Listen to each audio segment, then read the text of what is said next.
देश उम्मीद से है, करो पोषणम, करो पोषणम, पोषणम पोषणम पोषणम पोषणम।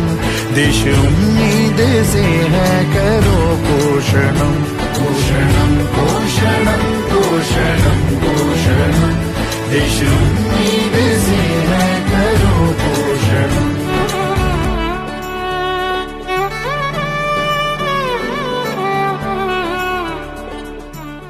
आज आपण अंगणवाडीमध्ये राष्ट्रीय पोषण महिना 1 सप्टेंबर ते 30 सप्टेंबर हा दरवर्षीप्रमाणे साजरा करतो। तो साजरा करण्यासाठी इथे सर्वजण उपस्थित आहोत। प्रथमतः मी सर्वांचं स्वागत करते। आणि ह्या महिन्याचं महत्त्व म्हणजे किशोरवयीन मुली असो, गरोदर माता किंवा स्तनदा माता, त्यांनी कोणता आहार घ्यायचा, लहान मुलांनी कशा प्रकारे आहार घ्यायचा, त्याचं प्रदर्शन केलं जातं वेगवेगळ्या माध्यमातून। आणि याच पद्धतीने आम्ही आता गरोदर मातेचं ताट तयार केलं आहे। असा तिनं आहार घ्यायचा असतो, मग त्यातून कोणते कोणते घटक तिला मिळतात याची माहिती दिली जाते।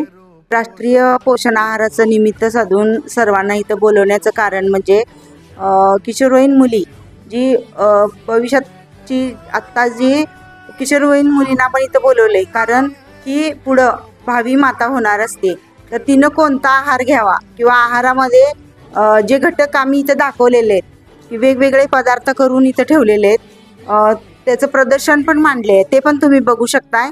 आणि तसंच आहार तुम्ही घरी करून किशोरवयीन मुलींना द्यायचं आहे। त्याचबरोबर गरोदर मातेनं आहारामध्ये कोणते घटक घ्यायचे, मोड आलेले कडधान्य असतील, फळं असतील किंवा जे आपण कच्च्या पालेभाज्या खातो, काही लोक कच्चे पालेभाज्या खात नाही, तर त्यापासून कोणते घटक मिळतात याची माहिती आम्ही अंगणवाडीच्या माध्यमातून त्यांना देत असतो। असा संदर्भ ठेवून पोषण आहार, राष्ट्रीय पोषण आहार दिन हा वर्षातून एकदा आम्ही साजरा करतो आमच्या अंगणवाडीमध्ये। आहाराचं महत्त्व काय आहे हे पण आम्ही त्यांना सांगतो। त्याचबरोबर लसीकरण, कुपोषण आणि म्हणजे मुलांचं वजन कशाने कमी होतं किंवा कोणतं घटक त्यांच्या जेवणात दररोज असल्याने मुलाचं वजन वाढतं, तर हे माध्यम 15 ते 45 वयोगटातल्या महिला पालक म्हणून जे इथं आलेत त्यांना ह्या माध्यमातून आम्ही सांगण्याचा प्रयत्न करतो।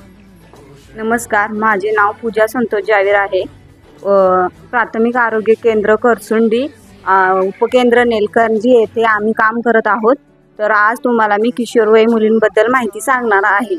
तरी किशोरवयीन मुलींमध्ये कसं असतं, बऱ्याच किशोरवयीन मुलींना आहार म्हणजे व्यवस्थित करता येत नाही, की आपण किती खावं हे सुद्धा त्यांना माहिती नसतं।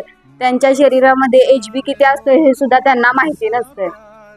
परत ते जे वापरतात सॅनिटरी पॅड असो किंवा कापड असो, ते स्वच्छ धुवून उन्हात वाळवत घालावे हे सुद्धा त्यांना माहिती नसतं।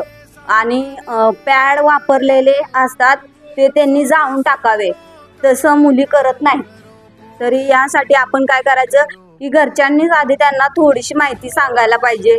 मुलीला असतात त्यांना म्हणजे काही मुलींना माहिती नसतं आणि काही मुलींना वयाच्या मानाने 10-11 वर्षातच काही मुलींना MC येते। तर त्यासाठी त्यांनी शारीरिक व्यायाम केला पाहिजे, रोजचे फळे खाल्ले पाहिजेत ताजे। परत आणि त्यांना म्हणजे काही या गोष्टी जनरल असतात त्या समजत नसतात, ते त्यांच्या घरच्यांनी त्यांना पटवून दिल्या पाहिजे की या गोष्टी तुम्ही केल्या नाही पाहिजे। किंवा आपण रस्त्याने एखाद्या टायमाला जात असेल तरी पण त्यांना म्हणजे त्या गोष्टीची कल्पना नसते की बाबा आपल्याला काय होतंय आणि आपण काय करतोय हे त्यांना माहिती नसते। ते आईने पटवून द्यायचं असते की आपली मुलगी काय करते आणि तिनं काय केलं पाहिजे हे त्यांनी समजून सांगितलं पाहिजे। आणि त्यांचा HB त्यांना माहिती नसतोय की त्यांनी आमच्या COचे मॅडम म्हणतात की तुम्ही शाळेतल्या हायस्कूलमध्ये आम्ही 10 तारखेला किशोरवयीन मुलींची बैठक घेतली की त्यांना त्वचेवर त्यांच्या डाग येतात, ते कशामुळे येतात हे सुद्धा मुलींना माहिती नसतं। की आपली MC आली की त्याच्या आदल्या दिवशी आपल्याला पिंपल्स यायला चालू होतात आणि त्याच्यावर डाग पडतात, म्हणजे त्याच्यामुळे हे सुद्धा त्यांना माहिती नसतं की आपली जी त्वचा आहे ती अशी एकदम कडक का बनते आणि आपल्यावर पिंपल्स का येतात हे त्यांना माहिती नसतं. मग त्याची ही कल्पना आईनंच दिली पाहिजे, कारण की जन्म दिलेली आईच असते. आणि ज्या भावी रूढी असतात त्याला सुद्धा मुली बळी पडतात, की ह्या वस्तूला हात लावू नको, इकडे जायचं नाही, तिकडे जायचं नाही, असं केल्याने सुद्धा मुली त्याला बळी पडतात.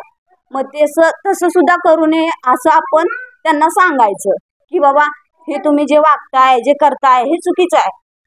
आपल्या मुलीला आपण एकदम असं झाशीच्या राणीसारखं केलं पाहिजे, की बाबा तिनं कुठेही गेलं तरी तिची हिंमत ही झाशीच्या राणीसारखी असली पाहिजे, की बाबा आपण भविष्यात काय केलं पाहिजे, काय नाही केलं पाहिजे हे आपण पटवून द्यायचं पाहिजे. हे कोणाचं कर्तव्य आहे?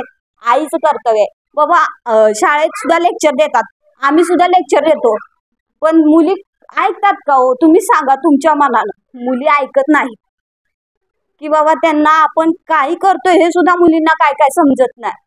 त्याच्यासाठी मी मुलींना एवढंच सांगते की आपण आपल्या भावी आयुष्यात अभ्यास करणं पाहिजे आणि आपला जो आहार आहे तो रंगीबिरंगी असला पाहिजे.